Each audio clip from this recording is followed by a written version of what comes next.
Thank you. That's mine. Thank you very much. I'm not really sure if I should be thanking you or not. We were asked if we would do a talk, and everyone else in our company thought it was a good idea apart from me. And now I'm the one standing here. So I'm also trying not to be offended by the fact that you opened the bar just before my talk. But not intentional. Yeah, well, listen, it is what it is. So yeah, no, thanks for the invite to be here. It's good to be here today. I'm not going to try not to take too much of your time. Just a wee bit about us first as a company. We're called Balance. We've been around for 20 years. This is actually our 20th year. We started out as a service company, service and gym equipment. We are still service and gym equipment, but along the way we have also moved into sales, and then we have grown to become the exclusive distributor for Core Health and Fitness, who own the brands Stairmaster, StarTrack, Nautilus and Schwinn. We also work with Wattbike, and we're their registered service provider in Ireland. So it's been a bit of a journey for us as Balance. Some of our customers we work with are the likes of, we work in the commercial gyms in the public sector and the private. We work with universities, councils, schools, and also private gyms like yourselves. Some of our clients are here. Some of our clients are the likes of Trinity College, Queen's University, GLL, Irish Defence Forces, and we also are rated as a top service provider for all of the schools in the north. So the history of Balance is probably a wee bit different from many other gym suppliers, gym equipment suppliers. A lot of other companies will start out in sales and then they'll bolt on their service department when they need it. For us, our journey was slightly different, where we started out in service and then grew into sales, and we feel that has been a massive advantage to us, and we'll talk a wee bit more about that as we go. So you guys are all gym owners, or prospective gym owners, or maybe gym managers. We don't pretend to be the experts on how to run a gym. That's your expertise. But we've been around gyms now for 20 years, and we've picked up some things along the way which I think may be helpful for you guys in and around our topic today. You've already heard a lot about how to market your gym, how to get customers in through the door of your gym, and all of those things are obviously vital. But you know, running a gym is like anything else. It's not one thing won't cure your problem. It has to be everything together. And so it's important to get your customers in through the door, obviously. But when they're in through the door, right at the center of your gym is your equipment. Your equipment is really what they're there for. It's the reason your customers have came. And so I want to just look at two areas around gym equipment, which will hopefully be of help to you, or maybe even start a conversation between yourselves and us. And we're going to divide up into two sections. Right, keep it really simple. It's the afternoon. It's the graveyard slot. So again, another thank you for the graveyard slot. Divide up into two sections. The first one is sourcing equipment. So sourcing new equipment. Some things that you maybe can take on board when you're sourcing equipment or sourcing your supplier of equipment. And then also getting the most out of your current equipment, or getting the most out of your new equipment long term. So the first one, your equipment, sourcing your equipment. I don't know if there's any parents here or anybody here who's got kids, but I remember the first time we had our first child, we went to look for a buggy or a pram. I just thought it was mad going into the shop buying a pram. That was us. When I went into the shop, it was nuts. I mean, they were talking about travel systems, not even just buggies. And there was a buggy, and there was like a plethora of options out there, and my head was fried, and we come out and bought nothing because it was just nightmare. Well, I think sometimes buying gym equipment is a bit like that. There's just so much range out there, so many options out there, and so how do we sort of navigate through that? You want to choose the right equipment because your equipment is key. It's the key to your customer retention. So what are some of the things that we've learned over our years in the industry around the choice of equipment? And what are some of the pitfalls we've seen some of our customers fall into that hopefully you can avoid? So here's the first one. Established brand. Stick to an established brand if you can. Now that is not meant to come across as some sort of an elitist comment. But what we have seen is in the gym industry, you do get what you pay for. And so sticking to an established brand a brand that has been tried and tested, you know it's been tried and tested, you know it's stood the test of time. It's a brand that maybe customers or maybe new customers are aware of, and so when they come into your gym and see this established brand, they think it helps them to grow confidence in the equipment that's in your gym, the brand of the equipment, but also in you as a brand as well. So it grows confidence initially and instantly when they come into your gym. But aside even from those things, one of the main reasons to stick with an established brand, if you can, is the availability of parts. Now, that might seem a bit of a strange one, but this is one of the ones we've seen so many of our customers fall victim to. It's probably one of the most understated things about buying gym equipment, and yet it's so important. We've seen so many instances where some of our customers have bought gym equipment, got a really good deal in gym equipment, and it's been brilliant. But then they went to get parts, something went wrong with it, they went to get parts, source parts for it, sometimes even within warranty period, and they can't get any parts.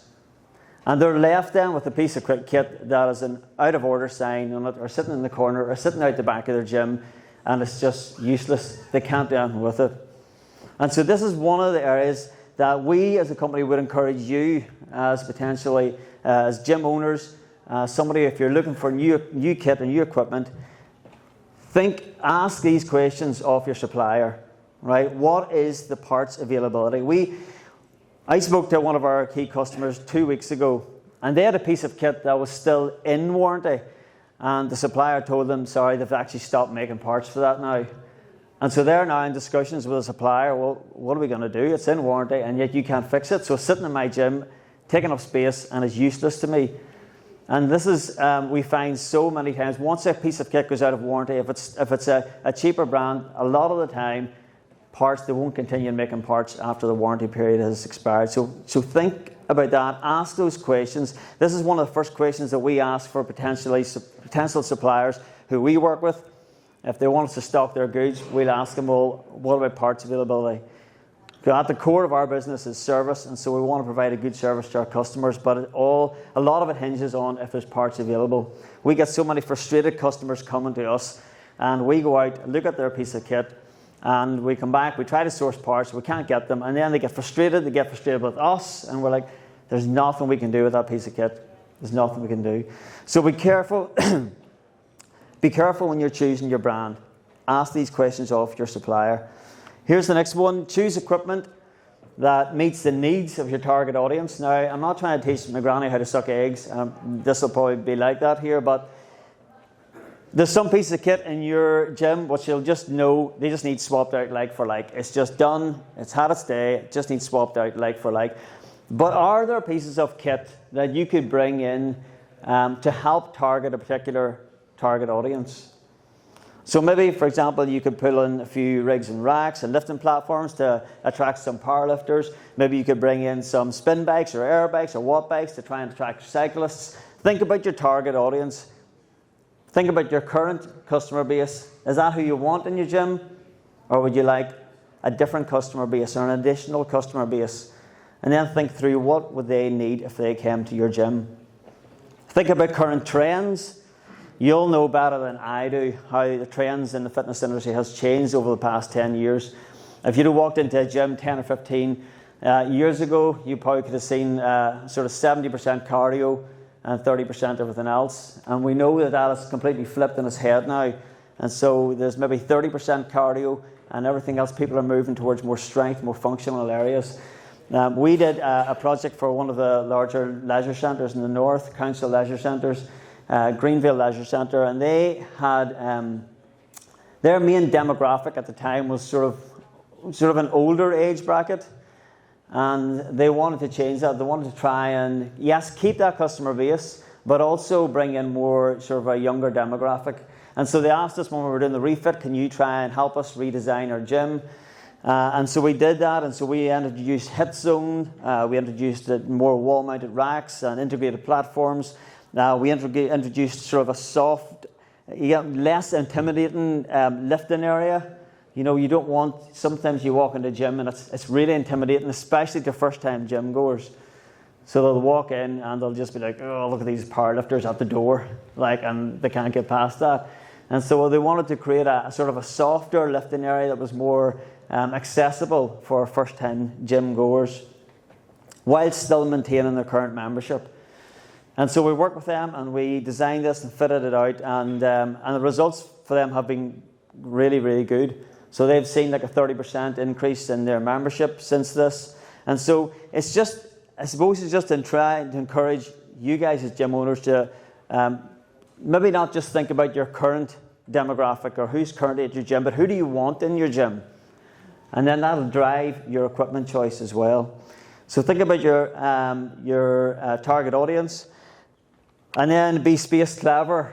So again, I'm not going to spend long on this, but just think, are there pieces of kit in your gym that you could change to dual pieces?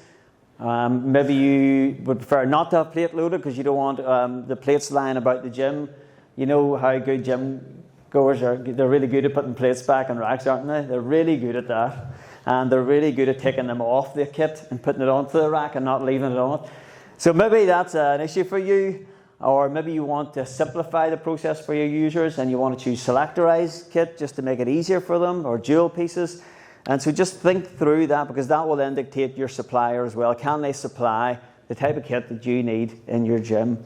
So those are all just some things to think about, but probably the one that's probably not as obvious is the first one I said, where just think about parts availability. We want to stress that to you because it'll be a complete headache to you and it'll cost you money in the long run if you can't get parts to fix your gym equipment. So that's your equipment. Now you have your equipment all in place. Your gym is doing really well. Your gym's open. Your customers are flocking through the doors. Revenue's going through the roof. And so now you just need to sit back and just watch the money flow in. Well, I'm sure, I'm not a gym owner, but I'm sure it's not just quite like that. I'm sure you still have plenty of sleepless nights. It's a well-known fact, isn't it, that getting a customer is one thing, but keeping a customer is another. So we've heard a wee bit about that as far as marketing goes. How do we keep a customer? That's the trick. And I think in today's society, so we can't rely on customer loyalty, really. Right? I think customer loyalty is something that's sort of more in the past, because gym goers now have so much choice. If there's something in your gym that they just don't like, then they'll just go to the gym down the road. And so we can't rely on customer loyalty. And so what is one of the biggest threats to customer retention in your gym? Now, there's many threats on that. But for us, what we have seen as we've worked with many gym owners is one of the biggest threats in customer retention is machine downtime. So your customer comes in, they come in one morning, they see out of order signs in 2 of your treadmills, or they see an out of order sign in your DAP, they can't use it.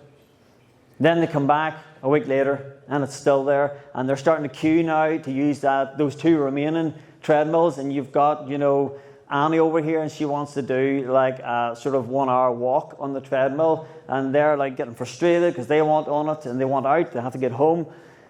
And so your customers start getting frustrated then, and the longer those out of order signs are on the treadmill, the more frustrated they'll get, and the more likely it is that they'll walk and go to another gym.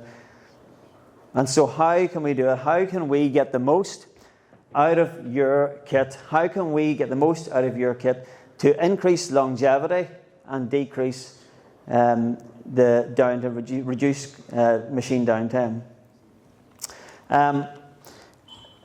Here's one of the first things that we think is really important, and it's another important thing for you to consider when you're considering suppliers of kit. Does your supplier have an in-house service team who are qualified and who can service the kit that they sell you?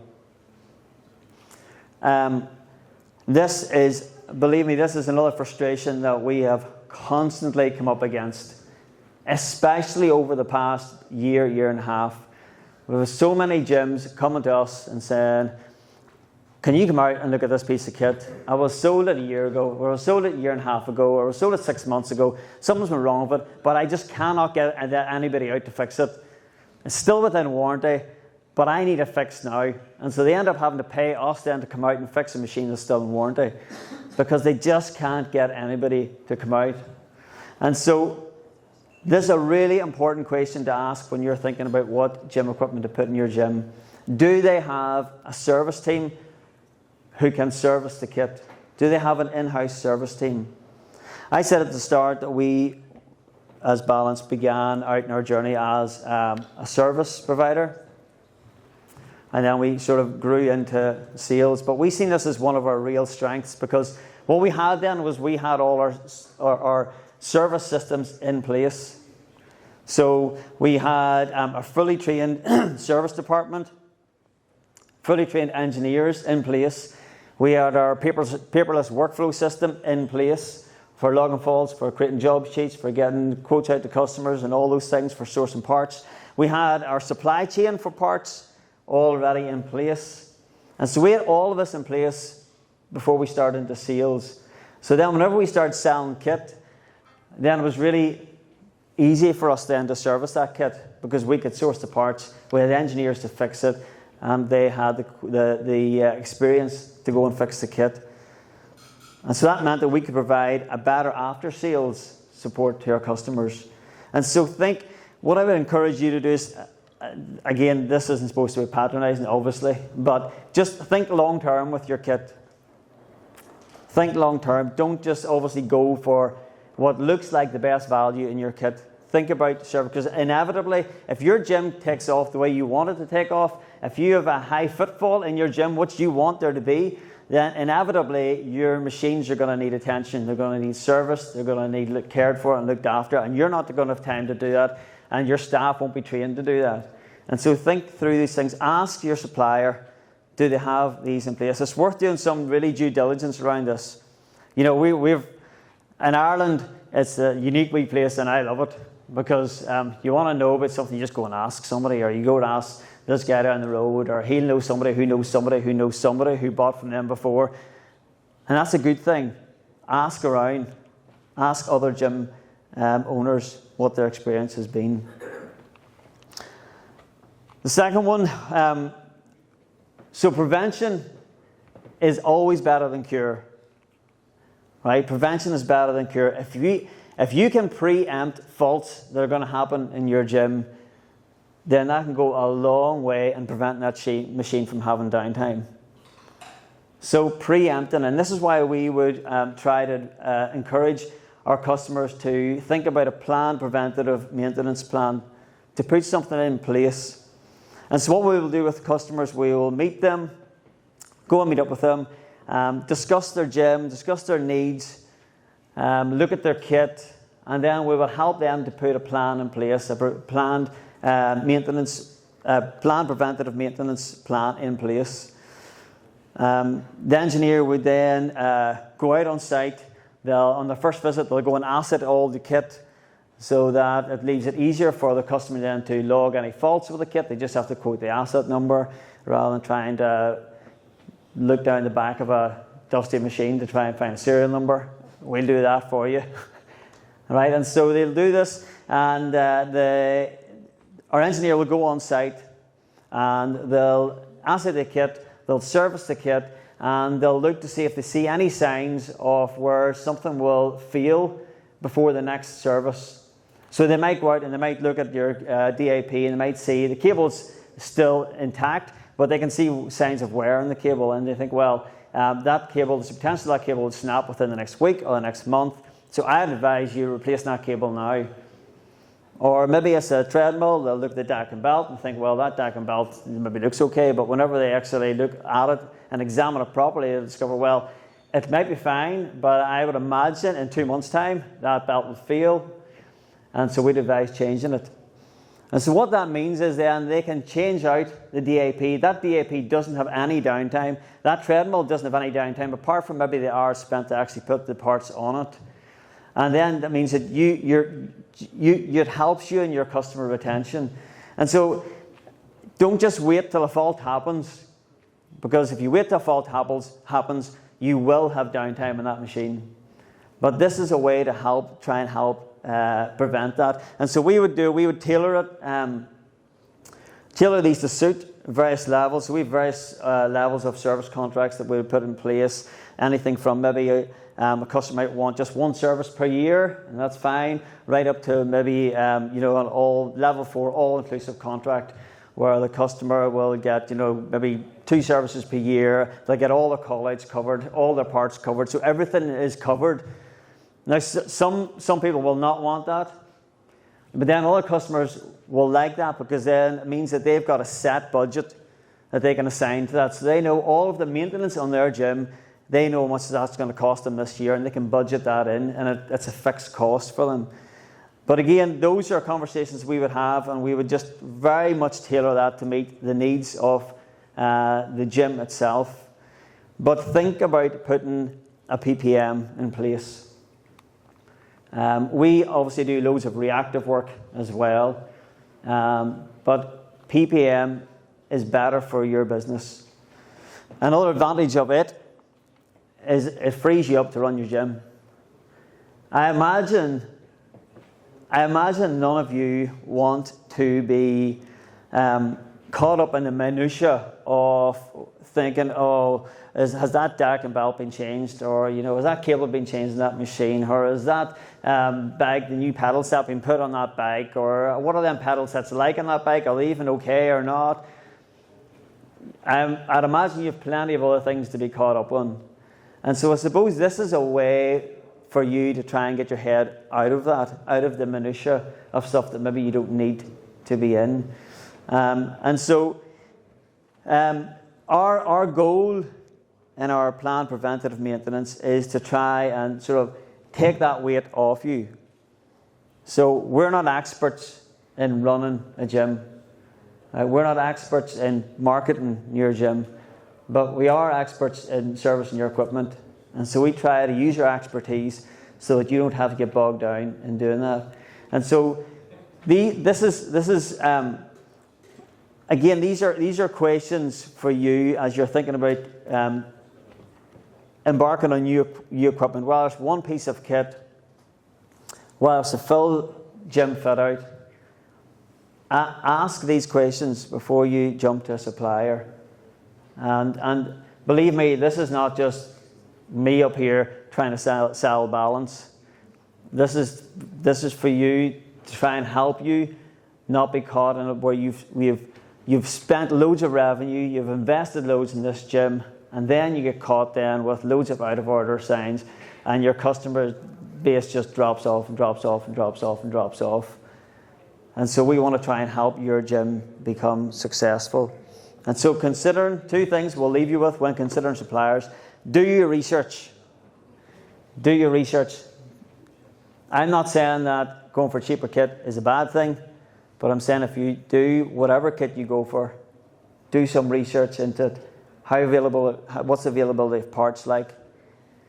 And think about then ongoing, can you set up a PPM? Can you set up some systems in place that stops you from getting into the minutiae of looking after and caring for your equipment? So if there's any other questions, I'll let you get back to the bar, because that's where you want to be anyway, right?